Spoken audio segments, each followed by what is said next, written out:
Hakikat ilmu pengetahuan. Pengertian ilmu. Apa itu ilmu? Ilmu berasal dari bahasa Arab yaitu alima yang artinya pengetahuan. Dan ada juga yang mengatakan ilmu berasal dari bahasa Latin yaitu sains yang artinya pengetahuan juga.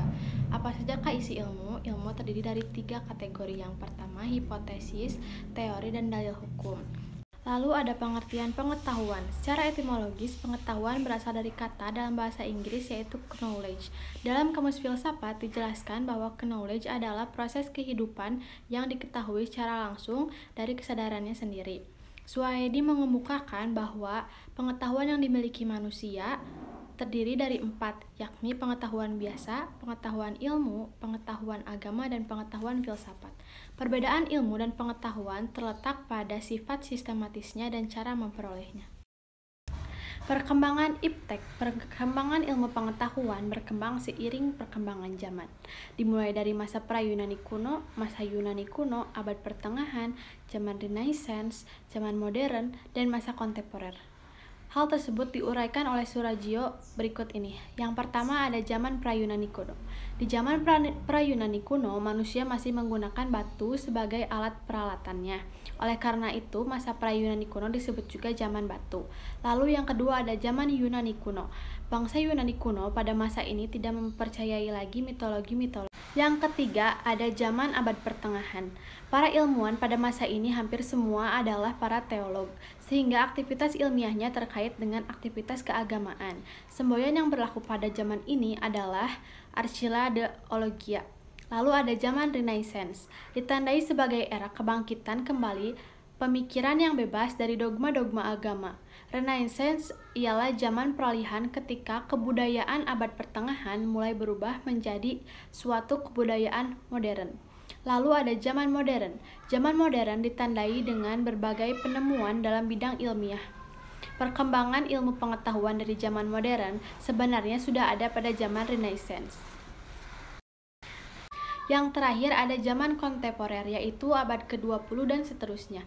Fisikiawan tersohor Albert Einstein, ia menyatakan bahwa alam itu tak terhingga besarnya dan tak terbatas, tetapi juga tak berubah status totalitasnya atau bersifat statis dari waktu ke waktu.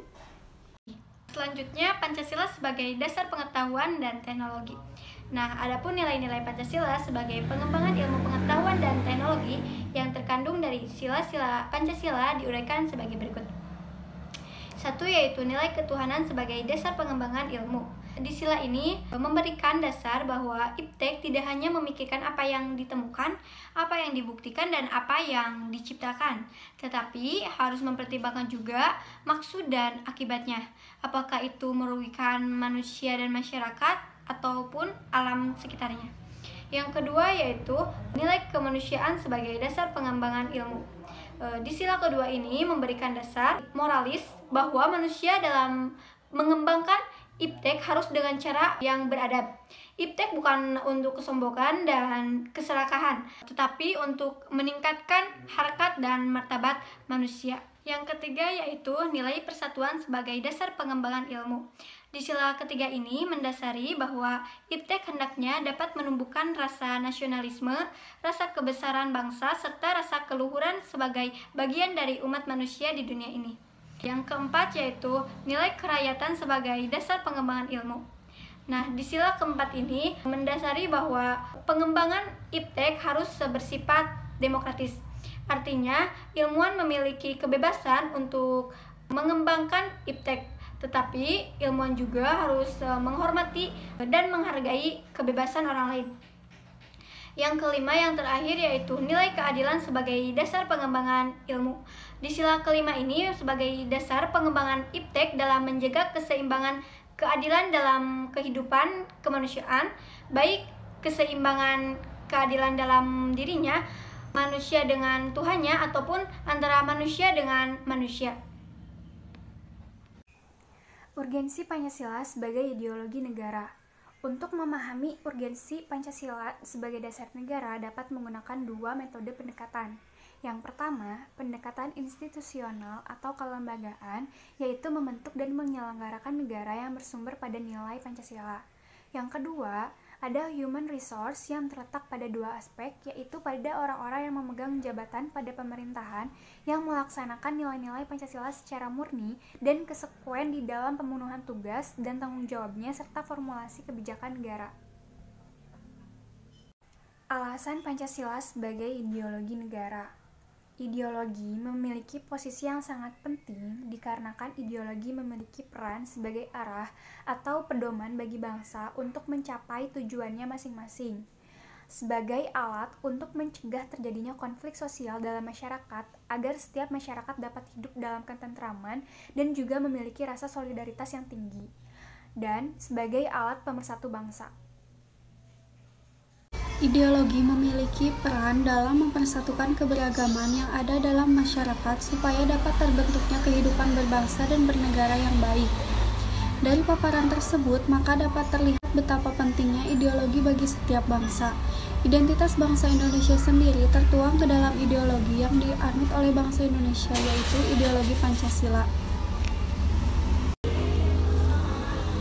Dinamika Pancasila sebagai ideologi negara. Yang pertama, masa Orde Lama, yaitu pada masa kekuasaan Presiden Soekarno. Pada masa ini, Pancasila mengalami ideologisasi.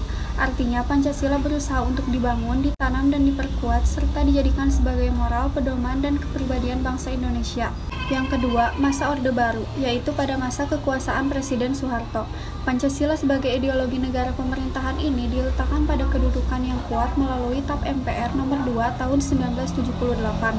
Pada masa ini, bangsa Indonesia kembali menjadikan Pancasila dan Undang-Undang 1945 sebagai dasar dan ideologi negara.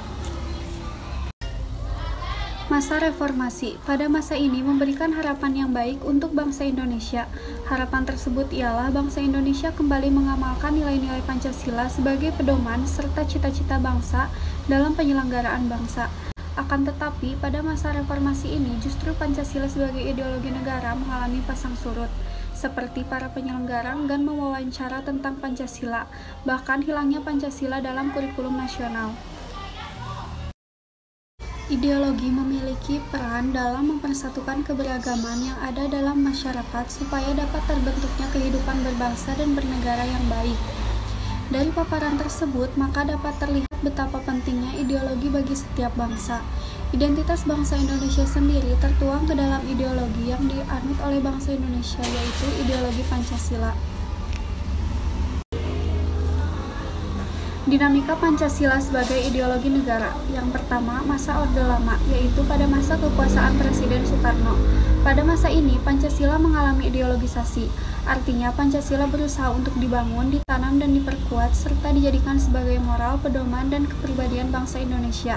Yang kedua, masa Orde Baru, yaitu pada masa kekuasaan Presiden Soeharto. Pancasila sebagai ideologi negara pemerintahan ini diletakkan pada kedudukan yang kuat melalui TAP MPR nomor 2 tahun 1978.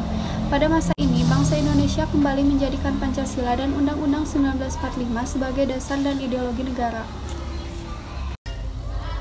Masa reformasi. Pada masa ini memberikan harapan yang baik untuk bangsa Indonesia. Harapan tersebut ialah bangsa Indonesia kembali mengamalkan nilai-nilai Pancasila sebagai pedoman serta cita-cita bangsa dalam penyelenggaraan bangsa. Akan tetapi, pada masa reformasi ini justru Pancasila sebagai ideologi negara mengalami pasang surut.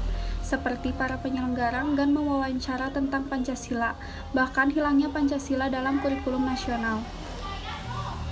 Hubungan dari Pancasila untuk kesehatan masyarakat yaitu adalah sila pertama yang berbunyi ketuhanan yang Maha Esa. Definisinya adalah bahwa setiap pelayanan kesehatan tidak boleh menyimpang dari norma agama. Lalu ada sila kelima yang berbunyi keadilan sosial bagi seluruh rakyat Indonesia, yang definisinya adalah bahwa setiap warga Indonesia mempunyai hak untuk mendapatkan pelayanan kesehatan yang optimal. Dari itu, Pancasila penting untuk kehidupan kita semua, untuk menjunjung negara yang adil, makmur, dan bijaksana seperti apa yang kita inginkan.